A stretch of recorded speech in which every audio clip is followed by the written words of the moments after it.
Jamais je n'aurais cru que ma vie prendrait un tel tournant. Lorsque je l'ai rencontré, c'était comme si le monde s'était arrêté. Notre connexion était électrique, et chaque instant passé ensemble semblait chargé de passion. Mais tout a changé le jour où elle a annoncé sa grossesse.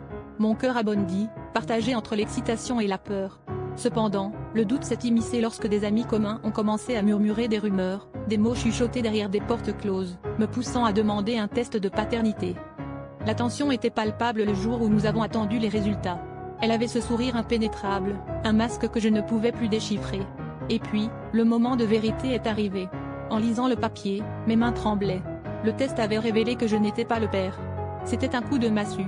Je me suis sentie trahie, humiliée, mais plus encore, j'étais consumée par un mélange de rage et de tristesse. Comment pouvait-elle me faire ça? Était-ce un jeu pour elle, une simple manipulation? Le choc passé, la confrontation était inévitable. Je l'ai regardée droit dans les yeux, cherchant une once de vérité, mais elle a simplement haussé les épaules, comme si tout cela n'était qu'une broutille. C'est dans cet instant que j'ai compris qu'elle avait joué un double jeu, qu'elle avait toujours eu un autre homme dans sa vie. La douleur de ce mensonge m'a frappé de plein fouet, mais ce qui me hantait le plus, c'était ma propre naïveté, ma capacité à ignorer les signes évidents. Alors que je me tenais là, face à elle, une révélation m'a frappé. Ce n'était pas seulement elle qui avait brisé notre relation, c'était aussi moi. J'avais fermé les yeux sur des évidences, aveuglé par mon désir et mon besoin de croire en une illusion. Cette prise de conscience était le véritable coup de grâce.